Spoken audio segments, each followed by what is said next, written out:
This is my courtroom, and you are nothing. The sound of a sharp slap echoed through Judge Judy's courtroom like a gunshot. For a split second, time itself seemed to stop. The bailiff froze mid-step. The audience gasped.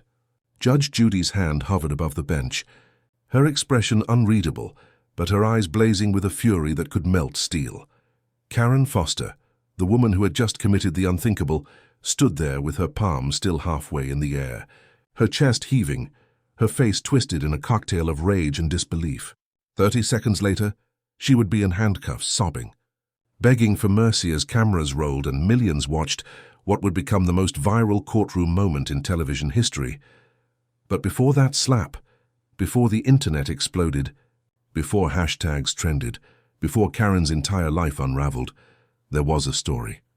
A story of arrogance, humiliation, and the split-second decision that turned an entitled woman into a national headline. And trust me, what you're about to hear will make your jaw drop, because this wasn't just disrespect. This wasn't just bad behavior. This was the moment arrogance collided with justice, and justice struck back harder than anyone could have imagined.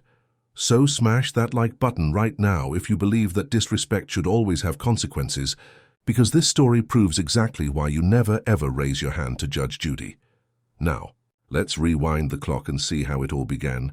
How one ordinary small claims case spiraled into a 47-second meltdown that ended with a Karen in handcuffs, and the entire internet cheering. It started like any other taping. Day at the Judge Judy studio in Los Angeles. Cameras in place. The gallery full. The familiar hum of chatter before the gavel dropped. But none of the producers, crew, or even the bailiff could have guessed that this episode would soon be replayed across every corner of the internet. On the docket that afternoon, Karen Foster versus Monica Diaz. A simple small claims dispute over a damaged car door and an unpaid repair bill of $200. Routine, nothing unusual. But as the saying goes, small cases often reveal big personalities. And Karen Foster was about to show the world just how big and how dangerous entitlement can get when it goes unchecked. Judge Judy, seasoned and unshakable after decades on the bench, had seen it all: liars, fakers, scammers, and professional victims. Yet as she scanned the case file, she noticed something peculiar. The plaintiff's handwritten addendum stapled to the back of the claim. It wasn't a summary of damages. It was a rant. 3 full pages of insults, accusations, and personal attacks directed not just at the defendant, but at the DMV, the police, and even the concept of traffic laws themselves. That was Judy's first clue. This wasn't about a car door. This was about control. Karen Foster, 41 years old, suburban realtor, social media oversharer, and self-proclaimed truth warrior, had filed the claim herself. She wasn't here for justice. She was here for vindication. She wanted to humiliate her neighbor, prove her own superiority, and use Judge Judy's courtroom as her personal stage. On the other side of the courtroom sat Monica Diaz, a 29-year-old EMT with a calm, weary posture, the look of someone who'd seen too much chaos to be rattled by a lawsuit. She'd accidentally scraped Karen's car while backing out of their shared driveway, but she had offered to pay for repairs immediately. Karen, however, refused to accept the money, because for Karen, apology wasn't enough. She wanted punishment. The cameras rolled, the bailiff called the case, and Judge Judy entered the room with her usual brisk authority. The audience hushed. Foster versus Diaz, the bailiff announced. Karen adjusted her blazer, smoothed her hair, and flashed a smug smile at the camera. In her mind, this was her moment, her victory. But what she didn't know was that this would be the last time she smiled for a long time. Judge Judy looked up from the file, her sharp eyes locking onto Karen. "Miss Foster," she began, "you're suing Ms. Diaz for $200 in damages. Tell me what happened." Karen's reply would set the tone for everything that followed. Arrogance, disrespect, and an ego too large to fit in the courtroom, and within minutes, that ego would push her toward a decision so shocking, so career-ending. It would make national headlines. Karen Foster looked like she'd stepped straight out of a reality show audition. Platinum hair, oversized sunglasses perched on her head, a designer handbag sitting beside her like a prop in a movie. Her confidence didn't just fill the room, it drowned it. She carried herself with the smug certainty of someone who believed rules existed for everyone else but her. She began her statement not with facts, but with flair. "Your Honor," she said, drawing out every syllable like she was speaking to a child, "this woman completely destroyed the door of my Lexus, my brand new Lexus, and then tried to weasel out of paying what she owed. It's not about the money. It's about respect." Her voice dripped with superiority. Every word carried the unmistakable tone of someone who had never been told no without throwing a tantrum afterward. Judge Judy raised an eyebrow, a small movement, but the audience knew it well. That was her silent warning shot. Karen didn't notice. She was too busy performing. She gestured wildly with manicured hands, her voice rising with every sentence. "And honestly, I shouldn't even have to be here. If the police actually did their jobs, she'd have been cited for reckless driving. But no, of course they sided with her because apparently being an EMT means you can just get away with anything these days," the crowd murmured. Even the bailiff tilted his head slightly, as if wondering whether he'd heard that right. Across the courtroom, Monica Diaz sat silently, her hands folded, expression calm. She'd seen people at their worst, heartbroken, injured, desperate, but even she seemed shocked by the venom in Karen's tone. Judge Judy's voice cut through the air, cool and sharp. "Miss Foster, I'll remind you, this is not the place to attack public servants. Stick to the case," Karen smirked. "Oh, I am sticking to the case, Your Honor, but when the system is biased, Miss Foster." Judy's tone dropped a full octave. That was the second warning. Still, Karen pressed on. "I'm just saying I've done my research. I know how these things work. I've watched hundreds of court cases online. I know my rights. And frankly, I don't think I need to be lectured about courtroom decorum when—" "Stop talking!" The command sliced through Karen's words like a blade. The audience fell dead silent. Judge Judy's pen hovered over her notepad. "If you interrupt me again, this case will be over before it starts." "Understood?" Karen's jaw clenched, her cheeks reddening with barely contained rage. She forced a smile, but it didn't reach her eyes. "Of course, Your Honor." It was the kind of fake compliance that every viewer had seen 100 times before. The calm before a spectacular meltdown. And for those watching at home, this was the moment they knew. Karen Foster wasn't just a difficult plaintiff. She was a ticking time bomb. She didn't just come to win her case. She came to prove she was smarter than Judge Judy herself, and that mistake would cost her everything. Across from Karen sat Monica Diaz, the picture of quiet composure. She wore her EMT uniform, not for attention, but because she had come straight from a 12-hour night shift. Her hair was tied back neatly, her eyes tired but focused. While Karen radiated hostility, Monica's presence brought an unspoken calm to the room, like a first responder walking into chaos and immediately restoring order. Judge Judy turned her attention toward her. "Ms. Diaz, let's hear your side." Monica spoke softly but clearly. "Your Honor, I did scrape Ms. Foster's car door while backing out of our shared driveway. I immediately offered to pay for the repairs. I even called the body shop myself to get an estimate and sent her the quote the same day. She refused it, said it wasn't enough, and that she wanted the door replaced, not repaired. She opened a small folder and slid a neat stack of papers across the podium. "Here are the messages between us, the insurance report and the payment offer I made." Judge Judy flipped through the documents, nodding slightly. "You offered $1,200, the exact amount you're being sued for." "Yes, Your Honor," Monica replied. "I was willing to settle everything right away. I didn't want conflict." But when I came home the next day, she had taped a note to my door calling me a criminal and threatening to make an example out of me. A ripple of uneasy laughter ran through the audience. Karen's eyes narrowed into slits. "Oh, please," she snapped under her breath loud enough for the microphones to pick up. Judge Judy looked up instantly. "Miss Foster, if you speak out of turn again, I'll hold you in contempt. You understand me?" Karen crossed her arms, muttering something that sounded dangerously close to whatever. Monica continued, unfazed. "I didn't want to escalate it, Your Honor. I work in emergency medicine. I've seen how quickly anger can turn into something worse. I just wanted to pay for what happened and move on." The camera cut to Judge Judy's face, a brief flicker of approval, the kind she reserved for people who showed integrity under pressure. It was now crystal clear who the audience would side with. Monica was the moral anchor, calm, humble, responsible. And every ounce of her grace made Karen's arrogance look even more toxic by contrast. But what no one knew yet, not Judge Judy, not Monica, not even the audience, was how far Karen would go when she realized she was losing control. The first cracks were already forming. The foot tapping, the heavy sighs, the tightening jaw, and before long those cracks would explode into the most shocking outburst in courtroom television history. Because for someone like Karen, losing wasn't just defeat, it was humiliation. And humiliation, when mixed with entitlement, is a dangerous thing. The tension in the courtroom had begun to thicken. You could feel it, the quiet unease before a thunderstorm. The cameras were rolling, the audience leaning forward, and Judge Judy's pen hovered in her hand like a poised dagger. "All right," Judy said finally, "let's establish some facts." She turned to Karen. "You're claiming that Ms. Diaz's vehicle caused $1,200 in damage to your car door.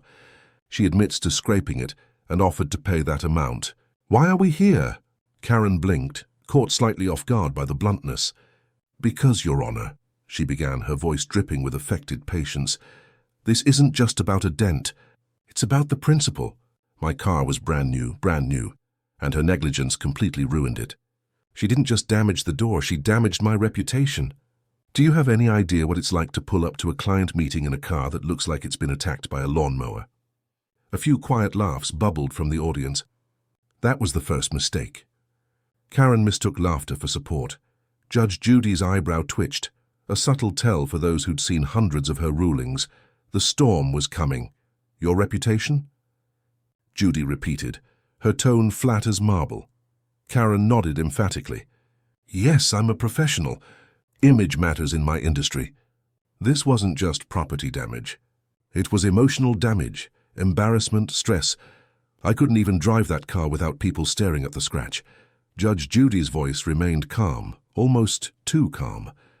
"You're suing for emotional distress over a scratched car door?" Karen folded her arms. "I'm suing because I deserve to be compensated for all of it. And honestly, if you ask me, $1,200 is generous. I could have gone higher." Across the room, Monica's quiet voice broke the silence. "She texted me that she wanted $5,000, or she'd make me regret it." Judge Judy's head snapped toward Karen. "Is that true?" Karen gave a small, dismissive laugh, the kind that never ends well in this courtroom. "Oh, come on." I was upset. "It was just an expression. An expression that sounds like extortion," Judy said sharply. Karen froze, realizing her attempt at charm had backfired. "That's not what I meant," she sputtered. Judge Judy leaned back in her chair, folding her arms. "Miss Foster, do you have receipts for the repairs?" Karen rifled through her bag, papers fluttering. "Well, not exactly receipts, but I have quotes, screenshots, and not receipts," Judy repeated flatly. "So you haven't actually paid for repairs?" Karen hesitated. "Not yet, because I wanted to make sure I was reimbursed first." "So," Judge Judy said, her voice tightening, "you're suing for money you haven't spent." Karen's mouth opened and closed, words failing her for the first time. The audience murmured again. That soft wave of reaction that always signaled Judge Judy was about to deliver a lesson in logic and law.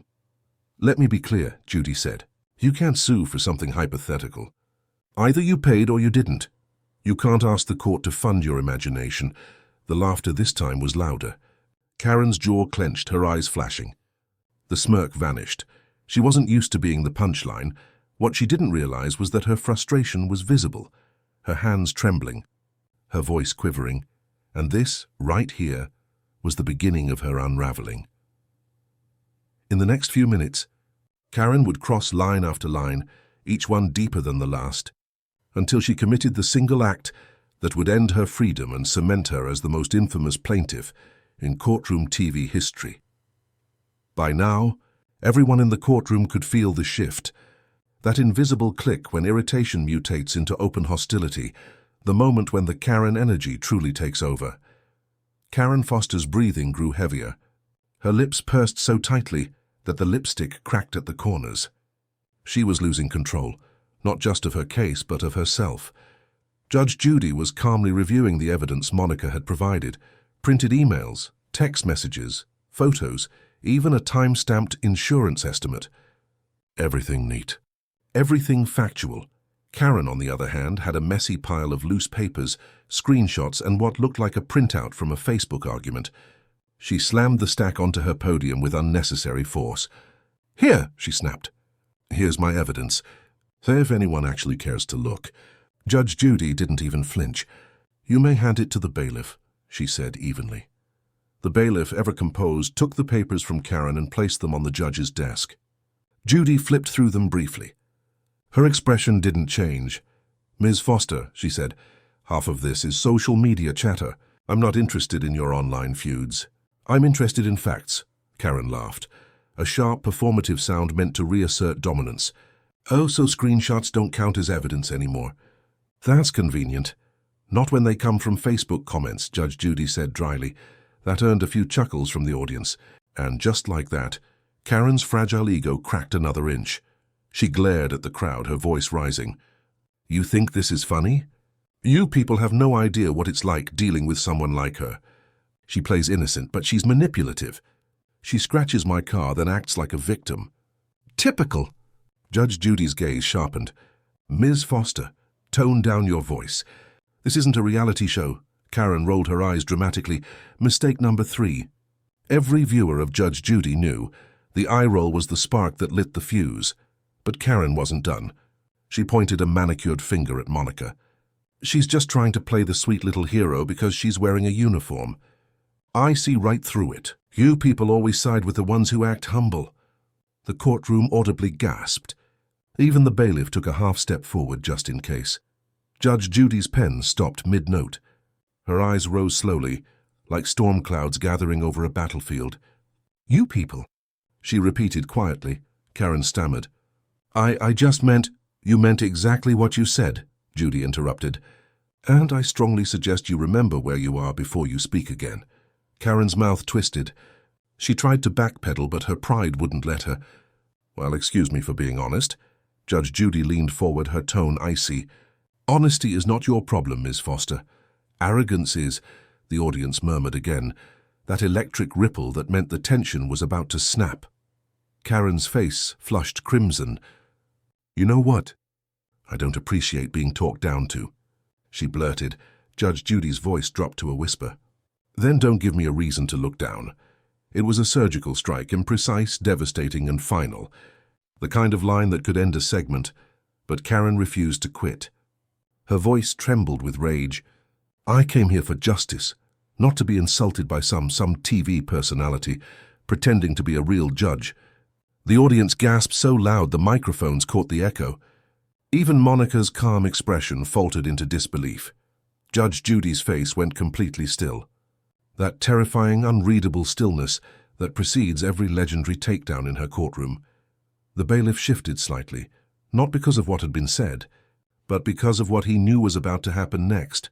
Because when someone calls Judge Judy a TV personality pretending to be a judge, that's when the gavel stops being a symbol and starts being a weapon of justice. For a long, tense moment, Judge Judy didn't move. No words, no expression, just the quiet, simmering fury of a woman who'd spent 25 years dismantling arrogance, and was about to do it again. The air in the studio had changed.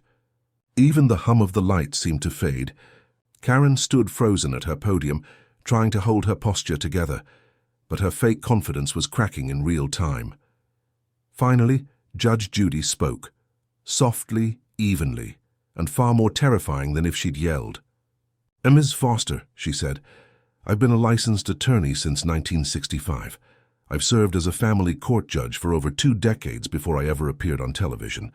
I've presided over more cases than you've read social media posts. So let me educate you before you embarrass yourself further. I am not pretending." Her tone didn't rise, but the words hit like hammer blows. The audience went absolutely still.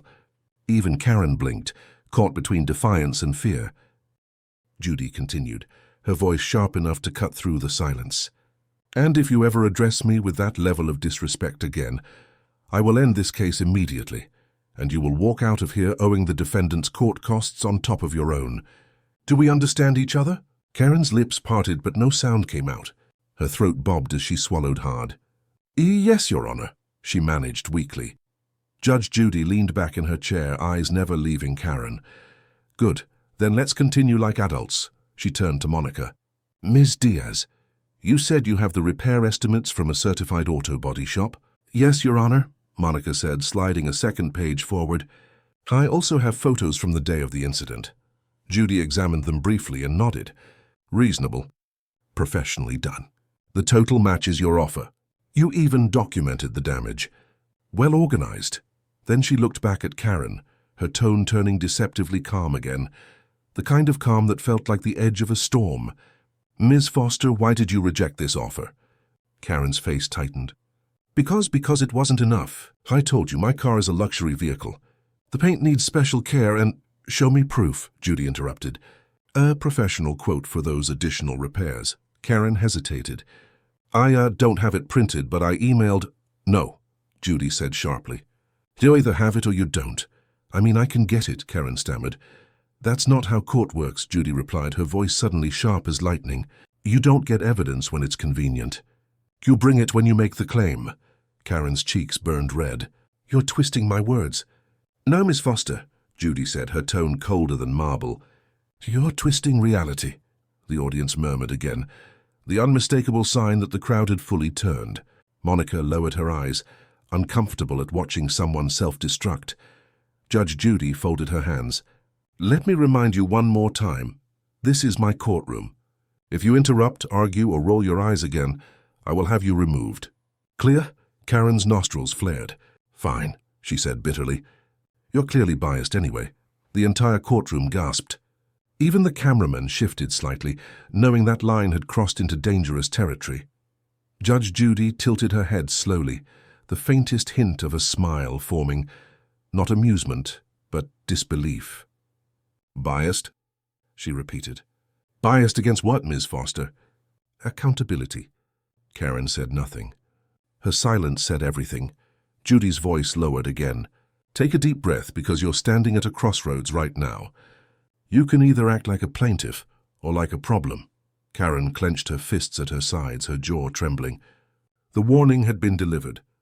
She could still walk away with a bruised ego and a denied claim, but instead, that defiance in her eyes flared one last time, the flicker of arrogance that would soon become the spark for the most catastrophic 30 seconds. In Judge Judy history, the entire courtroom had fallen into that eerie, suspended silence, the kind that feels alive, pulsing in the air, heavy with the knowledge that something terrible is about to happen. Karen's knuckles were white as she gripped the edge of her podium. You could almost see the storm building behind her painted smile, the mix of humiliation, fury, and disbelief that anyone, especially Judge Judy, would dare to challenge her authority. Judy's warning still echoed across the courtroom. You can either act like a plaintiff or like a problem. And Karen? She chose wrong. Her voice trembled with rage. I'm sick of this, she snapped. You've been against me since the moment I walked in. You let her talk as long as she wants, but the second I defend myself, suddenly I'm arrogant or disrespectful. Judge Judy's tone remained controlled. Because you're not answering the question, Ms. Foster. You're performing. That word, performing, landed like a slap before the real one ever did. Karen's eyes went wide. Her jaw dropped. Performing? You think this is some kind of act? I think, Judy said, you're more interested in the sound of your own voice than in the truth, the audience murmured, unable to contain their reaction. A few people gasped. Others shook their heads in disbelief. Karen's breathing became erratic. Her face flushed crimson. You know what? She hissed, pointing an accusatory finger toward the bench. You're nothing but a bully in a robe, a washed-up old woman pretending to be relevant on TV. The gasp that followed wasn't just shock, it was horror. Even the court stenographer stopped typing. Judge Judy didn't move, didn't blink. She simply said, "Bailiff."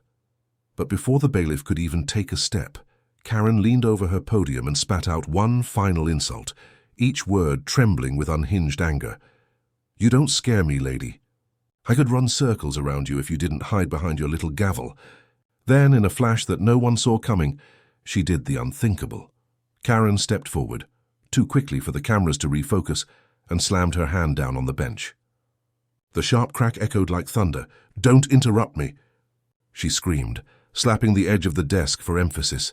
It wasn't a strike meant to hit the judge directly, but it was close, too close. A puff of Judy's case files scattered from the impact, fluttering down like startled birds.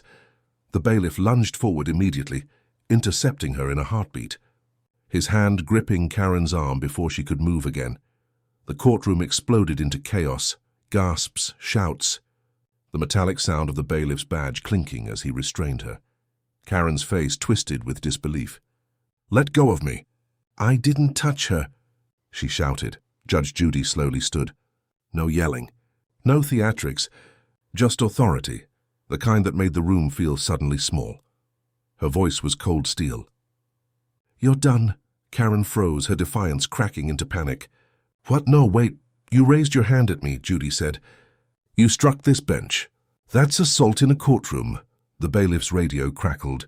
Within seconds, 2 uniformed deputies appeared from the side door, their presence turning the air to ice.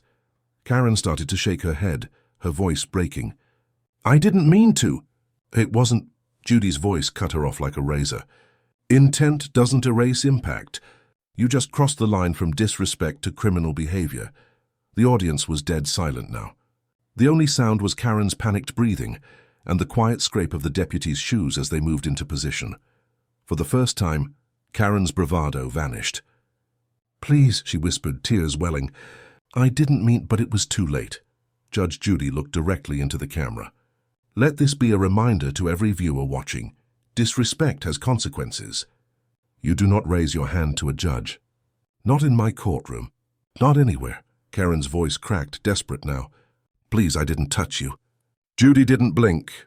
"No, Ms. Foster," she said, "but you tried." "And that's enough." The deputies moved forward. The metallic click of handcuffs echoed through the studio. In 30 seconds, Karen Foster went from arrogant plaintiff to criminal defendant, her entire world unraveling in real time as millions watched. But this was only the beginning of her downfall, because the moment she was escorted out of that courtroom, the cameras were still rolling and the internet was already on fire. The moment the courtroom doors slammed shut behind Karen Foster, the silence inside felt nuclear. Every camera was still rolling. Every audience member sat frozen, their eyes locked on Judge Judy, the only calm figure in a room still vibrating from the chaos of what had just happened. For a full 10 seconds, Judy didn't speak. She simply stood there, her hands resting on the bench, steadying herself against the aftershock. Then, with the poise of someone who'd seen every kind of human madness imaginable, she turned toward the camera. "Ladies and gentlemen," she said evenly, "court is not a playground. It's not a stage for your temper tantrums. When someone crosses that line, the law responds accordingly." Her voice was calm, too calm. That kind of stillness was the sound of judgment about to descend. Behind the scenes, the bailiff was briefing the deputies, confirming what every viewer would soon see replayed in slow motion. Karen Foster, in a fit of rage, had slammed the bench so hard that the impact jolted the judge's paperwork and sent a pen flying off the desk.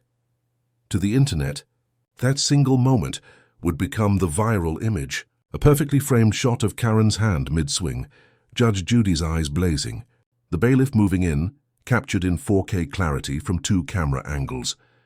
By the time the commercial break ended, that clip had already hit social media.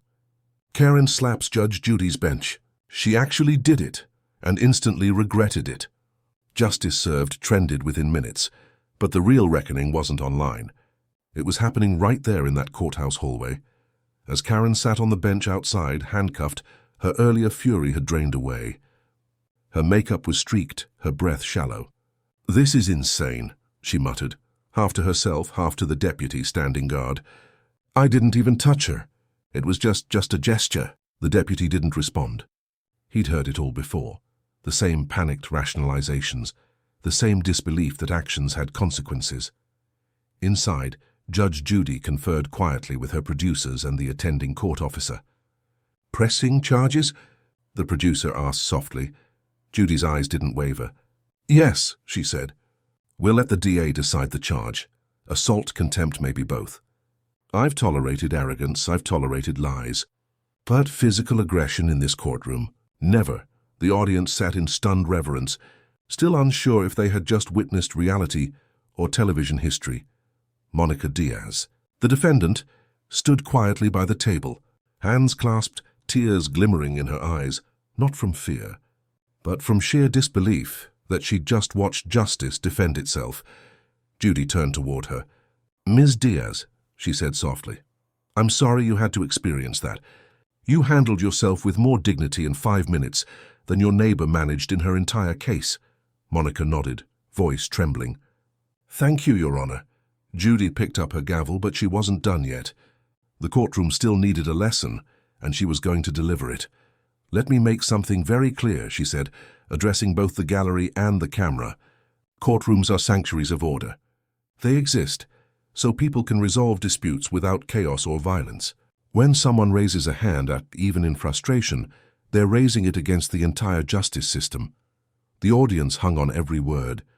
You could hear the soft whir of the camera zooming in, capturing the fire in her eyes. "Miss Foster didn't just disrespect me," Judy continued. "She disrespected every person who walks into this room seeking fairness, not fury. She thought this was a game." "It's not," she tapped her gavel once, crack, and the sound echoed like thunder. "Case dismissed. And Ms. Foster will now face criminal review for her behavior in this courtroom." That line became the quote of the episode, the phrase plastered on thumbnails, headlines and hashtags across every platform on Earth. As the credits rolled, producers were already fielding calls from news outlets, TMZ, CNN, even late-night talk shows wanted the footage, but the truth, the part viewers didn't see until days later, was that Karen Foster's nightmare had only just begun, because the case didn't end when she was escorted out of Judge Judy's courtroom. It continued in real court, with real charges, and when the DA's office got involved, what they uncovered about Karen's past behavior made that slap look like the least of her problems, because as it turned out, this wasn't Karen's first brush with the law, not by a long shot. 2 hours after the courtroom cleared, the headlines were already spreading like wildfire. Clips of the slap replayed on a loop, slowed down, zoomed in, remixed with dramatic sound effects. But back inside the studio, far from the memes and comment sections, Judge Judy wasn't celebrating. She was furious, not because of what happened to her, but because of what it represented. In a follow-up segment filmed that same day, Judy sat behind the bench again, the lights dimmer now, her voice carrying the weight of authority and experience.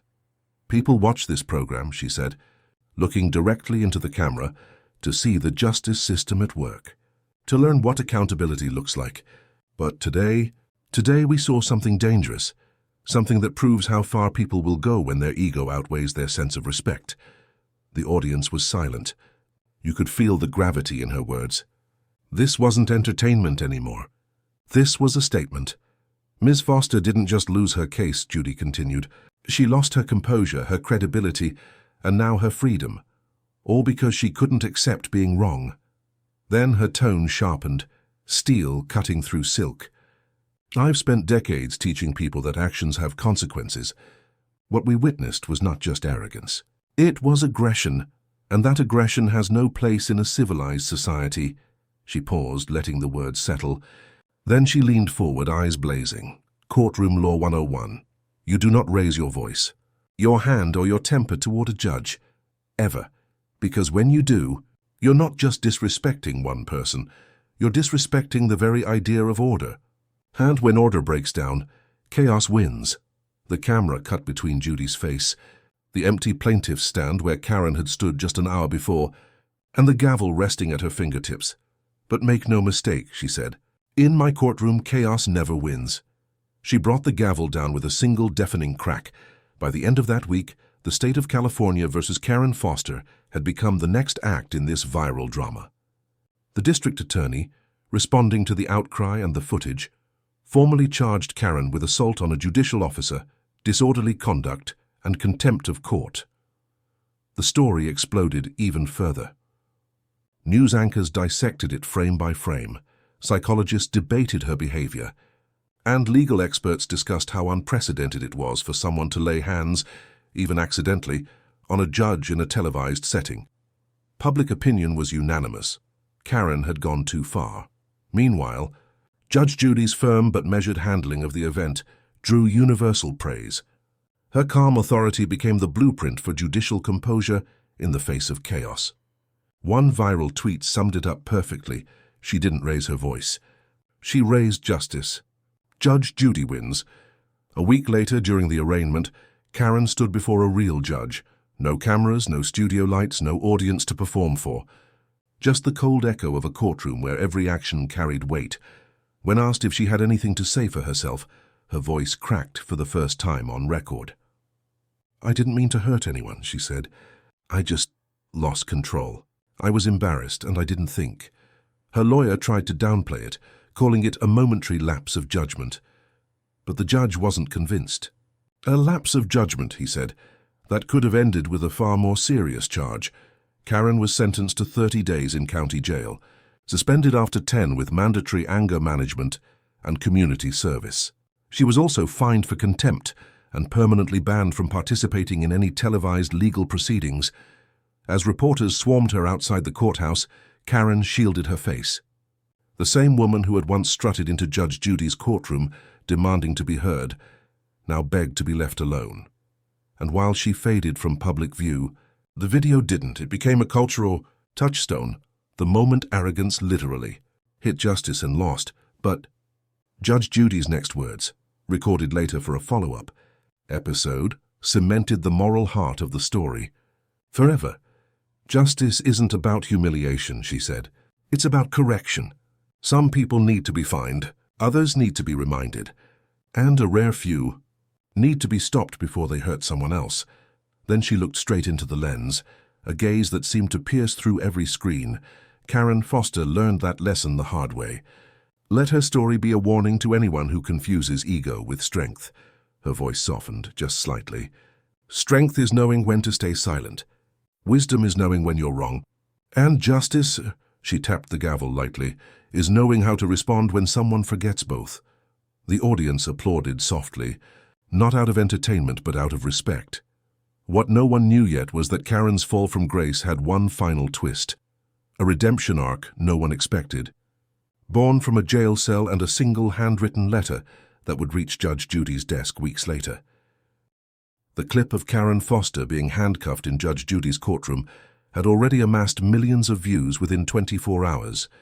It was everywhere, TikTok edits with dramatic music, reaction videos titled, "Judge Judy Ends a Karen's Career," and news pundits debating whether it was justice or humiliation.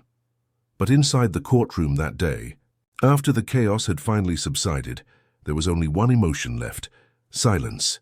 A heavy, reflective silence that seemed to stretch on forever. The gallery of spectators sat completely still, eyes fixed on Judge Judy. Nobody fidgeted, nobody whispered. The only sound was the faint hum of the cameras still rolling, capturing what felt less like a TV show and more like a public reckoning. Then came the slow, deliberate sound of the gavel striking wood. Crack. The moment it echoed, the audience exhaled all at once, half in relief, half in awe, because everyone there knew they had just witnessed something historic. Judge Judy didn't bask in it. She didn't smile or gloat. She just stood quietly, looking down at the mess of scattered papers Karen had left behind, the wreckage of her arrogance. Then, she said something no one expected. "Courtroom behavior reflects who you are when no one's protecting you," she said softly. And today, Ms. Foster showed the world exactly who she is when her mask slips. The entire audience remained frozen. Even the cameramen didn't dare zoom in. Across the aisle, Monica Diaz, the EMT who had calmly endured Karen's venom for nearly an hour, wiped a tear from her cheek. Not out of pity, but out of sheer disbelief that she'd just watched a woman's pride implode in real time. The bailiff returned moments later with a quiet report. "Defendant escorted safely," he said. Judge Judy gave a single nod. "Good," she replied. Then she looked back toward Monica. "Ms. Diaz, you've been more patient than anyone could ask. The court finds in your favor. You're awarded your court costs, and this case is now closed." Monica's eyes widened. "Thank you, Your Honor." "You don't owe me thanks," Judy replied. "You owe it to yourself for handling chaos with grace." Then to the audience she added one final remark: "Never mistake kindness for weakness. Calm people win in my courtroom because the truth doesn't need volume. It just needs evidence." The audience erupted in respectful applause. Not the playful kind that sometimes followed Judy's sharp one-liners, but something deeper: gratitude, catharsis, relief. It wasn't just a verdict, it was a moral reset. As the cameras faded to black, you could almost feel the collective exhale of every viewer who'd ever dealt with someone like Karen. They had watched justice not only be served, but enforced. And yet, what happened next proved that even the most arrogant people aren't immune to reflection, if they're forced to face themselves. Because while the world mocked Karen Foster online, she was sitting alone in a holding cell, without her phone, without her followers, without her designer armor, writing a letter that would change everything. The letter arrived 3 weeks later. It came in a plain white envelope, addressed to Judge Judith Sheindlin, confidential, with a shaky signature scrawled in the corner. The handwriting was small, uneven, and smudged in a few places where teardrops had clearly fallen. Judge Judy's assistant, who had seen every kind of fan mail imaginable, from furious Karen defenders to grateful veterans, paused before handing it to her. "This one's from her," the assistant said quietly. "From Karen Foster." Judy took the envelope, turned it over once in her hands, then slit it open with her letter opener. Inside were 3 lined pages written in blue ink. It began simply, "Your Honor, I don't expect forgiveness. I just want to tell you that I understand now." The letter went on to describe the days that followed the slap seen around the world. Karen wrote about sitting in a county jail cell, replaying that moment again and again in her head. The flash of fury, the loss of control, the look on Judge Judy's face right before the deputies rushed in. "I thought you embarrassed me," she wrote. "But the truth is I embarrassed myself. You didn't destroy me, I did that. You just held up the mirror." Karen talked about how, during her first night in custody, an older woman in the next cell had whispered, "You look like that lady from the TV." She'd covered her face and cried until sunrise. When she was released 10 days later, the world had already branded her the woman who hit Judge Judy. She couldn't go online without seeing her own meltdown replayed with sound effects and captions. Her employer had suspended her indefinitely. Her teenage daughter refused to go to school because classmates kept showing her the viral clip. "It wasn't Judge Judy who ruined my life," Karen admitted. "It was my pride, my ego, my belief that I was smarter than everyone else." Then came the most surprising paragraph of all. "I started anger management classes last week. The counselor said the first step to healing is accountability. So this letter is my first step. Thank you for stopping me before I went further. I'm sorry." Judge Judy finished reading, folded the pages carefully and set them back in the envelope. For a long time she said nothing. Finally she looked up and said to her assistant, "Send her a message for me." "What should I write?" Judy thought for a moment, then dictated the words slowly. "Accountability accepted. Keep walking the right path. JS, outside the walls of that courtroom." The world continued talking. The episode had become the most watched segment in Judge Judy history, racking up more than 200 million views across all platforms. Clips of the slap, the takedown, and Judy's closing speech were being studied in law classes and debated on talk shows. But the story's impact reached far beyond television.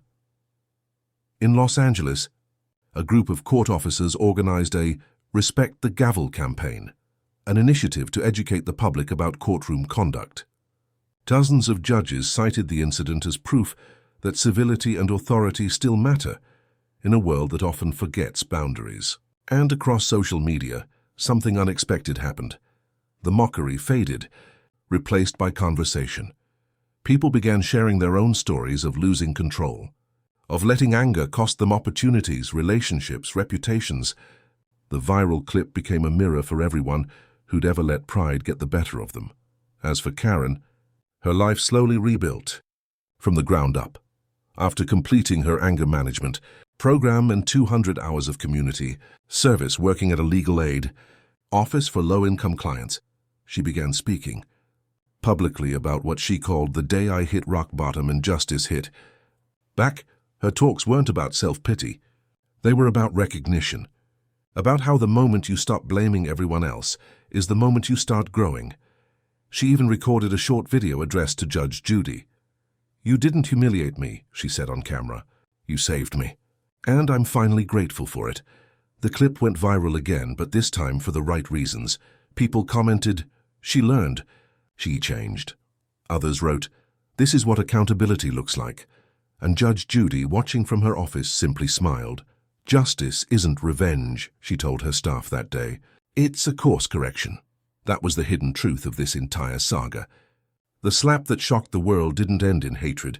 It ended in transformation.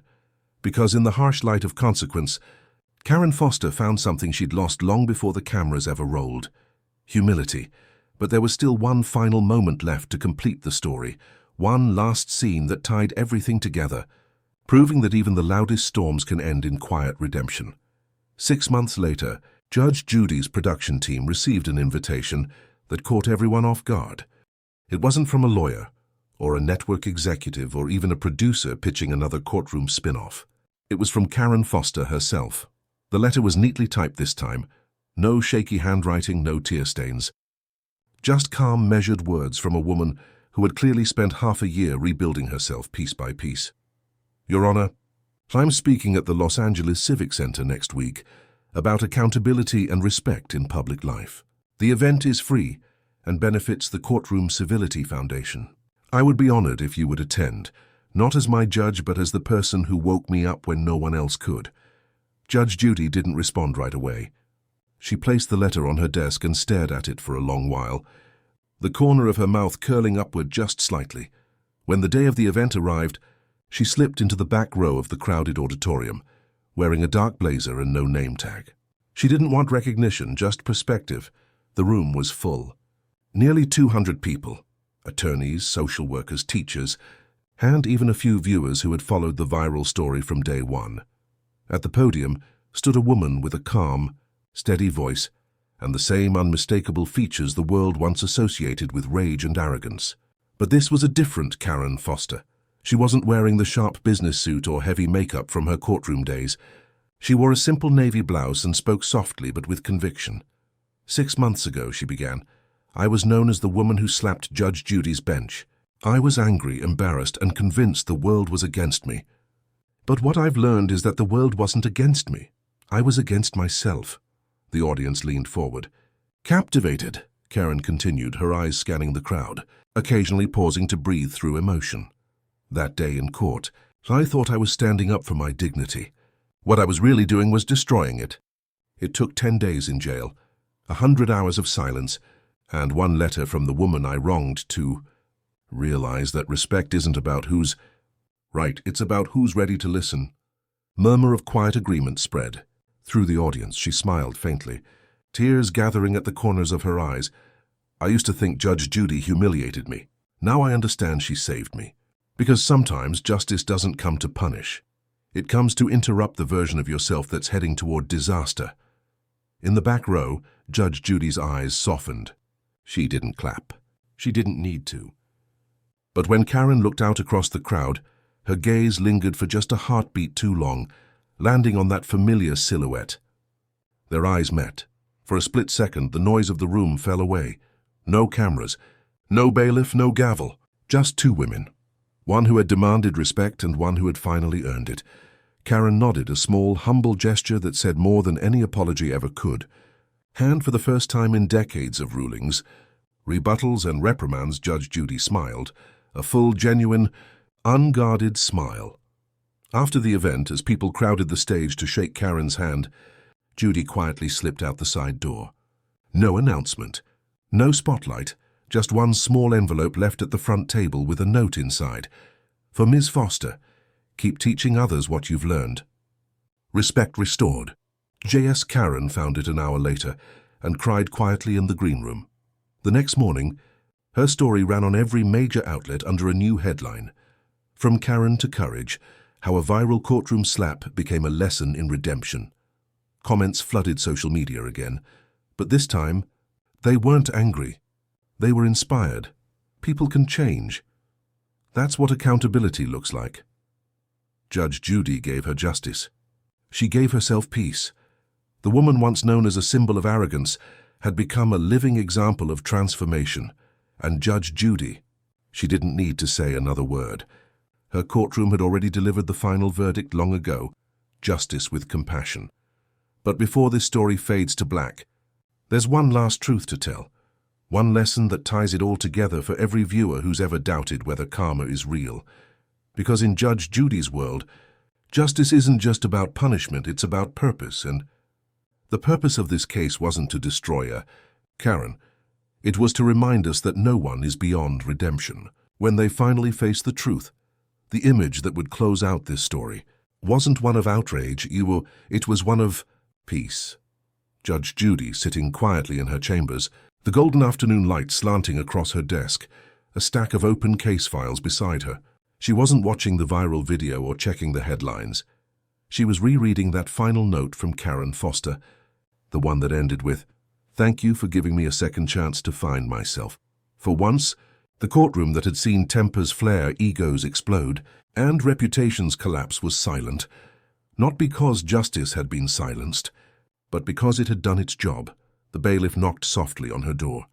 "They're ready for the next case, Your Honor." Judy smiled faintly, tucking the letter into her folder. "Let's give someone else their wake-up call," she said. And with that, she rose, the gavel of accountability ready for its next lesson. That single viral slap had become more than a moment of madness. It had become a mirror for millions. It wasn't just about arrogance meeting authority. It was about how far a person can fall and how high they can rise when they face their truth. News outlets called it the redemption case. Commentators called it a cultural reset on courtroom respect. But to everyday people watching from their phones and living rooms, it was something simpler, a reminder that justice isn't about revenge, it's about restoration. And in a world where outrage spreads faster than understanding, this case reminded everyone that the internet's harshest villains can still find a way back if they're willing to own their mistakes, because humility doesn't erase what you've done. Rewrites what you'll do next. The camera pans slowly across Judge Judy's empty courtroom, the bench, the flag, the chairs. Then the narrator's voice returns one last time. Maybe the lesson isn't about fear of consequences. Maybe it's about respect for the law, for others, and for ourselves. Because when pride speaks louder than reason, justice will always step in and whisper the truth. A beat of silence. Then, if this story restored your faith in accountability, smash that like button right now. Let's show the world that justice, humility, and growth still matter. Comment below. What do you think was the real turning point for Karen Foster? The moment she lost control, or the moment she chose to change? And make sure you're subscribed, because next time, we're diving into another jaw-dropping courtroom story where arrogance meets authority, and justice always wins in the end. The gavel strikes one final time,